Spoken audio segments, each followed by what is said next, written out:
mga kapobri, good morning. So I have here three kinds of alkansya. This is our ipon challenge. Actually every year, starting of the year, gumagawa talaga kami ng alkansya. Tapos binubuksan namin siya after a year. So ngayon, year 2025, so nag-start na naman kami. So this one, sa aming to mag-asawa. Ang intended ng alkansya na to is for ito bahay. Sa bahay talaga namin to ilalapat kasi nga yun yung namin, yun yung goal namin. Bawat taon. Yun, naglalagay talaga kami dito kung kahit magkano lang. Kung mayroon kang 100, so pwede rin. Tapos yung asawa ko pag mayroon siyang mga ginagawang halimbawa nag-welding, yung income niya sa welding, may nabibigay ng 100, may nabibigay ng 200, or kung ano pa yung pinapagawa sa kanya na party sa motor. So dito niya nilalagay yung mga niya, yung mga income niya. So ako naman, every sahod ko, so dito ko naglalagay rin ako dito ng 500, kung magkano lang yung available na sobra. Pero hindi talaga. Actually, naglalaan talaga ako every sahod. So, naglalaan talaga ako ng ganitong amount para doon ko siya, para ilagay ko siya dito. Kasi importante kasi na yung yung sahod mo, kaunti man yan, kailangan mayroon kang segregation, no? Kung para saan to, kung dapat sa savings ganito, hindi pwede mawawala yan eh. Hindi pwede na ubusin mo lahat ng sahod mo sa isang bagay lang. So kailangan nakasegregate siya. Pinagpaplanuhan mo siya kung paano ba i-manage yung finances mo kahit sa maliit lang na bagay. Actually sahod ko konti lang naman, hindi naman talaga siya matatawag na sahod. Love gift lang. Pero kahit sa maliit na yun, sa liit ng sahod mo na yun, kailangan mo rin siyang pagkasyahin. Kailangan mo siyang, actually hindi naman talaga nagkakasya eh. Never talagang nagkasya. Ang lang doon, technique lang doon is financial literacy, kumbaga.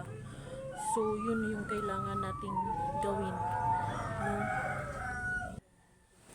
Tapos ito naman, ito yung kay Kai, tsaka ito yung kay Kurt. So ang ginagawa namin every year, pag nagbukas na kami, nilalagay namin to dun sa savings account nila na inopen namin. Guys, ang hirap mag-vlog. Ang hirap mag-vlog ng narinig nyo ba yung yung background music ko? Isda, nagbibinta ng isda. Yan yung mahirap sa vlogging, na may ganyang interruption. Pero sige na lang, hayaan na lang natin yan. Design yan. Kaya pagpasensyahan nyo na. Kasi yung bahay namin, nasa gilid lang kami ng kalsada. So kaya ayan, naririnig natin. Sana all guys, presko yung isda niya. Sana ganun din tayo kapresko sa kanya. Char. So ni siya. Nilalagay namin siya dun sa bank account nila. Isa-isa kasi may na sila eh. May account na sila bawat isa eh. So nilalagay natin to doon. Intended nito is for sa pag-aaral nila, especially in college, na kailangan natin pag-ipunan talaga pagdating sa laptop, kung ano pang pangailangan nila sa school, na yun talaga yung pinaka-importante. So hindi naman natin ma-afford na bumili lang bigla-bigla kasi mahal nga. So kaya ang ginawa ko, nag-ipon talaga. Aspirants, kailangan natin pag-isipan mabuti. Financial literacy, yun. So ayan guys, mga kapobri, so I hope na makunan nyo to ng inspirasyon, na sana gumawa rin kayo ng ganito, na kahit sa kaunting halaga, kahit sa kaunti ng sahod, or kung ano pa man na mayroon tayong pinagkakitaan, kailangan din natin na maglaan ng savings para sa future natin, or para sa, kasi hindi natin alam yung mangyayari. Hindi naman tayo mayaman, wala tayong pera, diba? Na pag may nangyari na ganun, may mabubunot tayo agad. Sasakit lang ang dibdib natin kasi pagpunta natin sa isang tao, kahit alam mong mayroon,